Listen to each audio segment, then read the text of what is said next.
Well, a while ago on the channel, we took a look at a 4-3-3, and I think today we're looking at its cousin? Yes, we looked at a 4-3-3 Cerebro tactic a long time ago on the channel, back when FM25 wasn't even in the picture yet. But today we're going to check out a tactic called the 4-2-4 Cerebro. I'm thinking 4-2-4, I see the custom you never walk alone.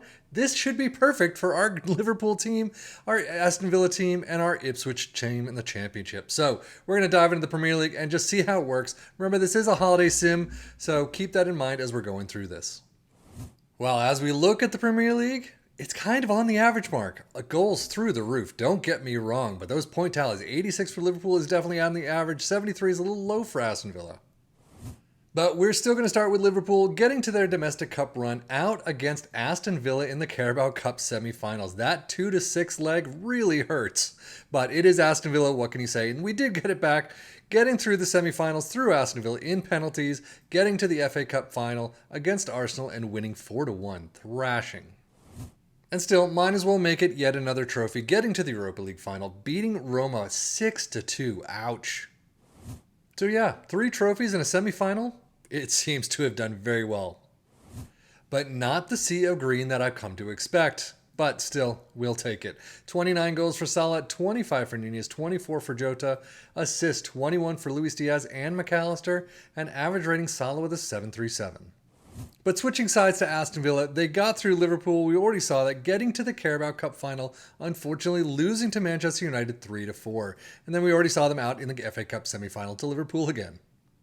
But another trophy in their cabinet against Atalanta in the Europa Conference League final, 4-0. So even with a 5th place finish in the Premier League, they've got the trophy in the Conference League, semi-finals of the FA Cup, runners-up at the Carabao Cup. I'd still say this worked kind of well. And they have more green than Liverpool, it looks like, so that's pretty interesting to see. But 33 goals for Diaby and Watkins apiece. Interesting. 23 assists from McGinn, Zaniolo with 18, an average rating, well, John Gauchi gets up there, but Diaby gets a 7-4-0. Data hubs for the two teams, starting with Liverpool attacking-wise, definitely a great job there. Defensively, they've got some pieces, but it looks like they're down a little in others. But 2.95 goals per game is phenomenal. 1.26 conceded, 1.08 XG against that conceded is a little bit higher. Aston Villa finally getting the goals. They look phenomenal in attack as well. But yeah, defensively, they are definitely down in some areas. So goals per game, 2.92. Again, phenomenal there. 1.53 conceded is definitely higher though, as is the 1.6 XG against. Premier League stats, Liverpool with 2.26 points per game at the top of the table, Aston Villa with 1.92. Most goals, Liverpool first and second, 112 for Liverpool, Aston Villa with only 1 down. Fewest shots against, Liverpool with 339, most possession, Liverpool with 50%, and then most dribbles made, Liverpool with 747, Aston Villa with 712, and finally most shots for 1 and 2 again, 778 versus 653. But now, how did our championship side of Ipswich Town do? Well, it's the age-old question, and it really lately can be just a mixed bag, but today they're back to the tops. 106 points, 141 goals. Now that's what we expect from a 4-2-4. Unfortunately, in their domestic cup run, they didn't do anything more than average, maybe even just a little bit worse. But they're out in the Carabao Cup second round against Peterborough in penalties. They get to the FA Cup 4th round in a replay and get smashed by Bournemouth. So the championship was fantastic. Everything else kind of sucked. And they have more green than I would have expected. But what are you going to do? Goals, 27 for George Hurst. Chaplin with 24. Fabian Reeder comes in again with 17. Wes Burns assists 18. 17 assists for Leif Davis. And average rating Wes Burns with a 7.34. Championship stats, 2.3 points per game for Ipswich in first. Most goals in first with 141, clear front runners there. Fewest shots against in 7th with 430. Most dribbles made in 3rd with 879. And most shots for in first with 828.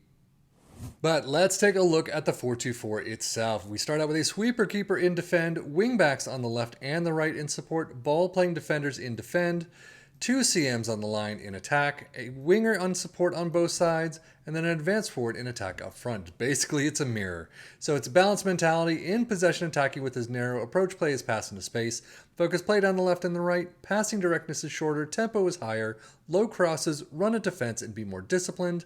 In transition, counter press, counter it, distribute quickly, and roll it out. And out of possession, a high press line of engagement, a much higher defensive line, trigger press much more often, prevent your goalkeeper distribution, get stuck in, step up more, and invite crosses. So how did it do overall for our three teams? Now, I admit, we've done a lot of 4-2-4s on this channel, and I'm sure this one mimics something very similar to a lot of the other ones that we've had. But in this case, I don't know if it's the balanced mentality or some of the individual playing instructions. It didn't seem to do nearly as well as some of the others. I mean, I shouldn't say nearly as well because they all got fairly well. I mean, Aston Villa a little bit down, but still, Ipswich, 141 goals is phenomenal. 106 points is very well done. We've seen a little bit better, but it could all depend on the season itself. Liverpool getting 86 points, 73 for Aston Villa, a little bit on the average mark. I definitely think the balance has a little bit to do with it where you're just not going full out attacking wise. But again, the defense on Aston Villa's team at least wasn't as strong as we've seen in the past. So you might have some problems there if you throw that up to attack or very attacking or even positive. But something to check out. I mean, 4-2-4s in this game definitely work. I mean, as I always say, if you take control of this, do your own match shouts, training transfers, things like that, I think you could do a better job here. And I still think, minus Aston Villa, even at 5th place, I think they all did a fairly respectable job. So you can only grow from there. But let us know in the comments down below if you tried it and how it worked for you. But here, not too bad. So that's it for me, 7FM, for the Football Manager blog channel, saying thank you as always for watching. Take care and enjoy.